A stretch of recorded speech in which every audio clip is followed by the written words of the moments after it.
Mes chers compatriotes africains, moi, le capitaine Ibrahim Traoré, j'imagine un avenir audacieux où le Burkina Faso deviendra fort et autonome grâce aux ânes. Ce modeste animal portera notre nation vers l'indépendance et la dignité. L'histoire que je vous raconte aujourd'hui concerne un chef d'État burkinabé, un pays d'Afrique de l'Ouest, qui a pris une décision que personne n'attendait.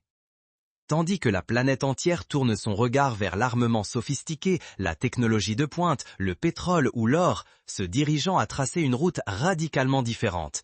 Il a choisi les ânes. Oui, vous m'avez bien entendu, les ânes. Au début, cela peut prêter à sourire, sembler absurde, mais derrière ce choix se cache une stratégie ingénieuse, puissante, capable de bouleverser l'avenir de l'Afrique entière. Ce projet retient l'attention de nations influentes comme les États-Unis, la Chine et bien d'autres encore. Il pousse les Africains à s'interroger sur leur propre destinée.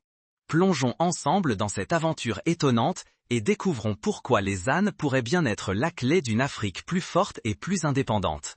L'homme à l'origine de ce plan atypique s'appelle capitaine Ibrahim Traoré, président du Burkina Faso. Contrairement à beaucoup de ses homologues qui cherchent à imiter les grandes puissances ou dépensent des fortunes en avions de combat et machines luxueuses, le capitaine Traoré se distingue. Soldat aguerri, il connaît son pays par cœur. Il a traversé à pied les villages poussiéreux du Burkina, discuté avec les cultivateurs et observé la vie quotidienne de la population. Il saisit parfaitement les difficultés qui accablent son peuple. Conflits, pauvreté, dépendance envers l'extérieur pour l'approvisionnement en carburant ou en nourriture. Le capitaine Traoré refuse de voir le Burkina Faso quémander l'aide de l'étranger. Son ambition est que sa patrie tienne debout par elle-même, et pour cela, il mise sur les ânes. Peut-être vous demandez-vous, pourquoi les ânes et non des tanks, des avions ou des gadgets dernier cri? La réponse est simple mais lumineuse. Comme bien d'autres terres africaines, le Burkina Faso doit affronter de graves obstacles. Les guerres avagent routes et ponts. Les sanctions extérieures peuvent empêcher l'arrivée de carburant ou de marchandises. Les frontières, parfois fermées par des adversaires, rendent le transport de biens ou de personnes extrêmement difficile. Dans de telles circonstances, les technologies modernes comme les camions ou les avions deviennent inutilisables. Elles exigent du carburant, des pièces coûteuses, des techniciens qualifiés. Tout cela peut venir à manquer en pleine crise. Les ânes, eux, n'ont besoin ni de pétrole, ni de pièces rares, ni d'ingénieurs étrangers. Ils sont capables de porter des charges lourdes, sacs de vivres, eau, sur de longues distances. Ils traversent sans mal la boue, le sable ou les montagnes, là où les camions s'embourbent. Même avec peu de nourriture ou d'eau, ils survivent. Lorsque tout s'arrête, en temps de guerre ou de catastrophe, les ânes continuent d'avancer.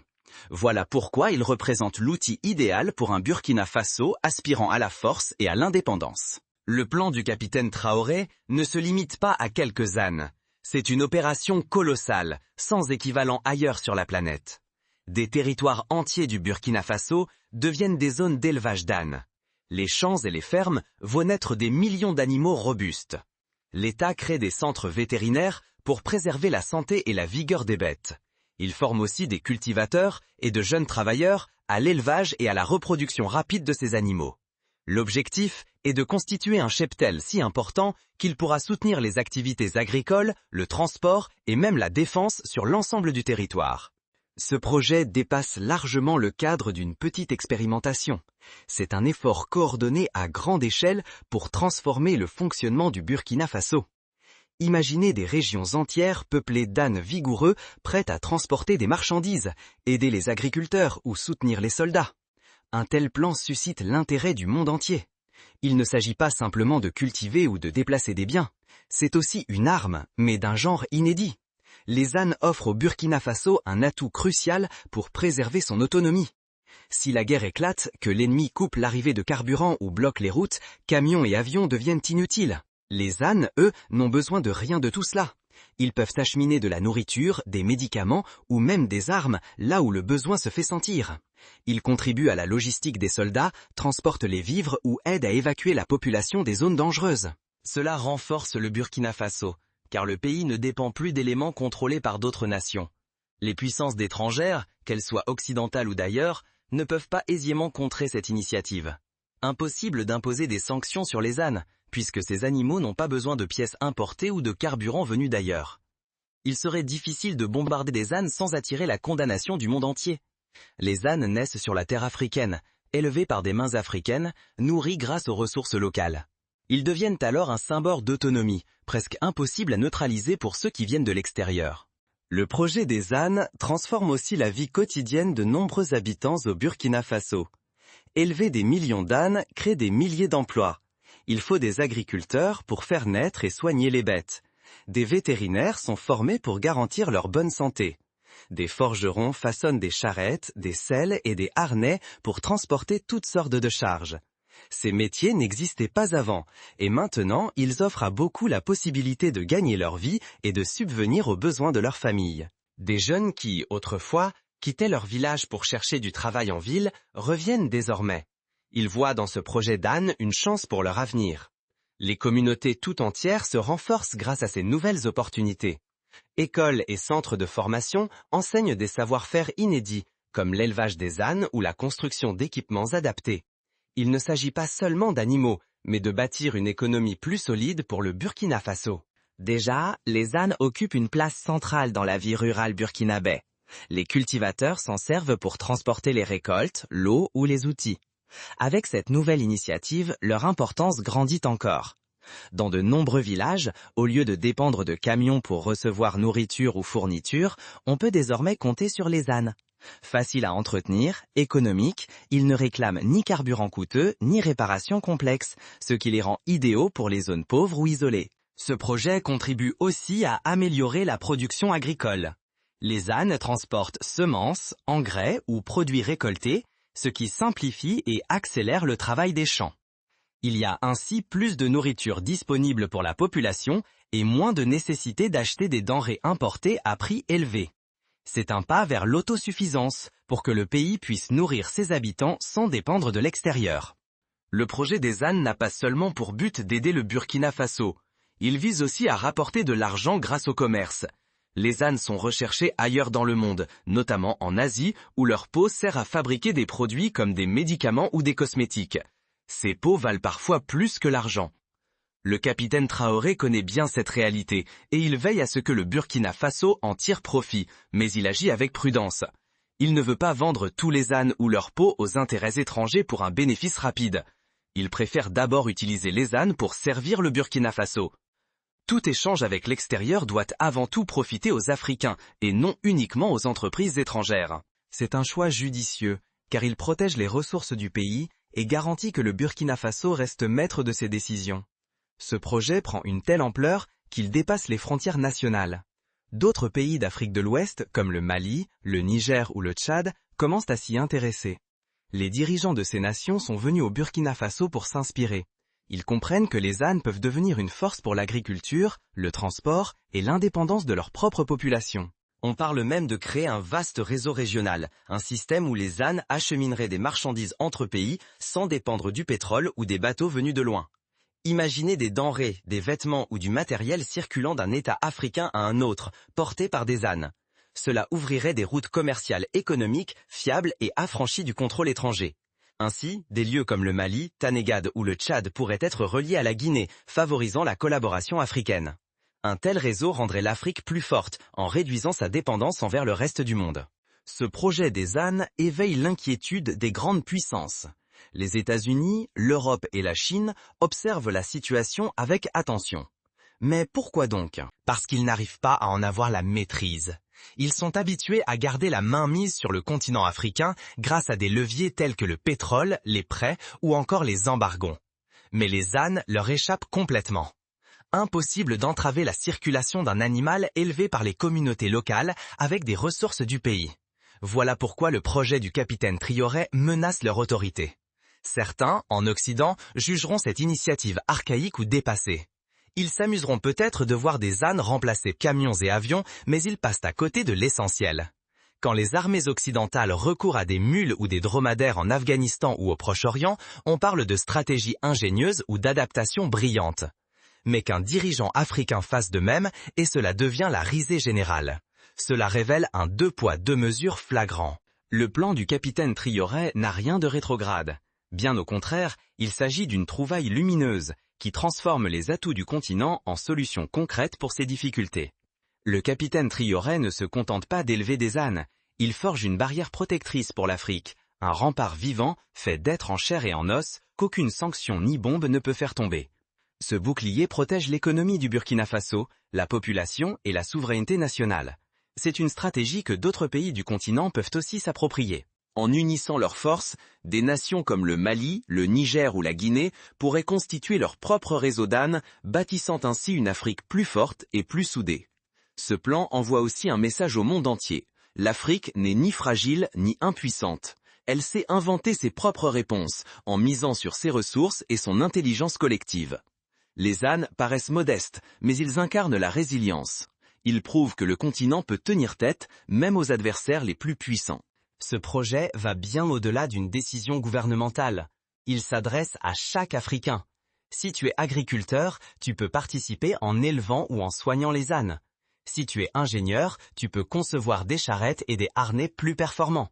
Si tu enseignes, tu peux sensibiliser les jeunes à la portée de cette démarche. Et si tu es dirigeant dans un autre État africain, inspire-toi du Burkina Faso pour lancer ta propre filière. Chacun a un rôle à jouer. Voici une occasion de bâtir un lendemain où l'Afrique contrôle sa production alimentaire, ses transports et ses échanges. C'est la possibilité de se libérer du joug extérieur et de prouver au monde de quoi sont capables les Africains. La vision du capitaine Traoré n'est qu'une étincelle, elle a besoin de l'engagement de tous pour embraser le continent et l'éclairer. Ce projet a été conçu pour fonctionner aussi bien en temps de guerre qu'en période de paix. Quand tout est calme, les ânes facilitent la vie des paysans. Ils transportent les récoltes, acheminent l'eau vers les villages, conduisent les marchandises jusqu'au marché. Ils rendent le quotidien moins pénible là où les routes sont impraticables et le carburant hors de prix. Quand le conflit éclate, leur utilité grandit encore. Ils peuvent acheminer des médicaments vers les hôpitaux, de la nourriture aux affamés ou des équipements aux soldats.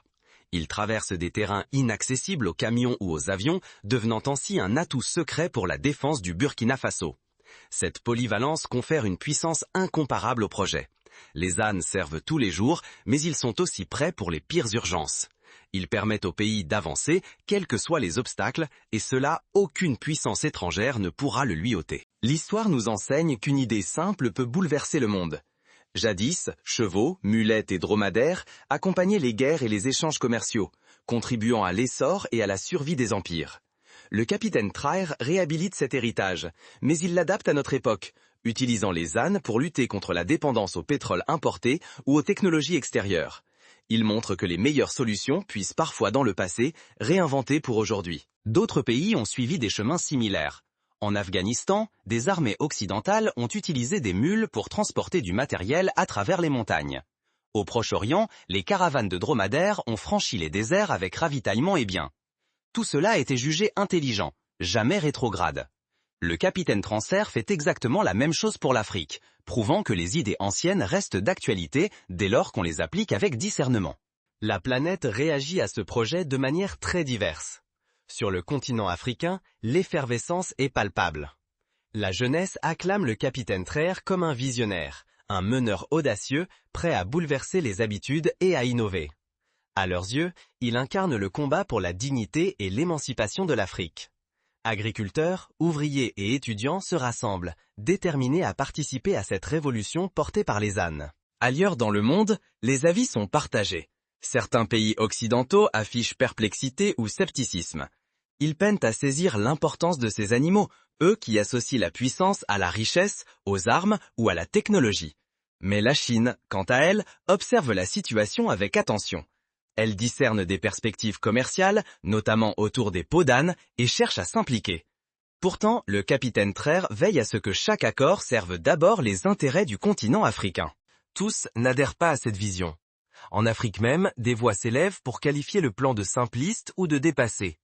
Certains estiment que le Burkina Faso devrait miser sur la modernité et l'innovation technologique. Ils redoutent que l'usage des ânes véhicule une image de faiblesse ou de retard, sans comprendre l'essentiel. Car ce projet n'est pas un retour en arrière, mais bien une façon de valoriser les ressources existantes pour bâtir un avenir plus solide. Le chemin ne sera pas sans embûches.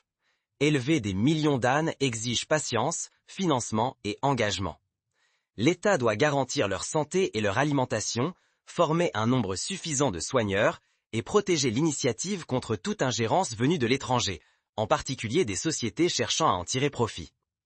Mais le capitaine Traer fait preuve de ténacité et avance avec assurance, convaincu de la justesse de son combat. Quel destin attend cette aventure des ânes? Si le succès est au rendez-vous, l'Afrique pourrait s'en trouver transformée. Le Burkina Faso pourrait devenir le chef de file d'une nouvelle économie fondée sur l'autonomie et la valorisation locale. D'autres nations africaines pourraient s'inspirer, mettant en place leurs propres réseaux et systèmes d'échange, favorisant ainsi une Afrique plus forte, plus soudée, affranchie de la tutelle étrangère. Ce projet pourrait aussi ouvrir la voie à d'autres idées ingénieuses. Si l'âne peut relever d'immenses défis, qu'en est-il des autres solutions simples et locales encore à découvrir? La proposition du capitaine Traer rappelle que l'Afrique n'a nul besoin d'imiter l'Occident ni qui que ce soit d'autre. Elle peut tracer sa propre route forte de ses atouts. Le projet des ânes est bien plus qu'un simple plan pour le Burkina Faso. C'est un message adressé à la planète entière. L'Afrique est prête à prendre son destin en main, à exiger le respect et la souveraineté, à prouver qu'elle peut triompher de ses difficultés à sa façon. Le capitaine Traoré ouvre la marche, mais il a besoin de l'engagement de tous pour concrétiser cette vision. À vous de choisir. Rirez-vous de la puissance de l'âne ou saurez-vous entrevoir ses possibilités? Resterez-vous spectateur ou prendrez-vous part à cette révolution? La décision vous appartient, mais une certitude demeure. La terre entière observe et l'Afrique se lève. Unissons-nous pour soutenir ce projet, pour en tirer des leçons, pour bâtir ensemble un continent plus libre et plus fort. Merci d'avoir prêté attention à cette histoire. Si elle vous a touché ou interpellé, partagez-la autour de vous. Discutez-en avec vos proches, vos amis, votre communauté. Diffusons la vision du capitaine Traer et ce qu'elle représente pour notre continent. Continuez de vous informer grâce à des médias fiables comme cette émission qui relate les véritables récits africains. Ensemble, apprenons, avançons et rendons l'Afrique plus robuste. Voici une histoire d'espoir, de résilience et d'inventivité. C'est le récit d'un animal modeste qui pourrait devenir le catalyseur d'une grande transformation. Ne le sous-estimons pas. Ne sous-estimons pas l'Afrique. Merci d'avoir été avec nous ce soir. Continuons à œuvrer pour un avenir plus radieux.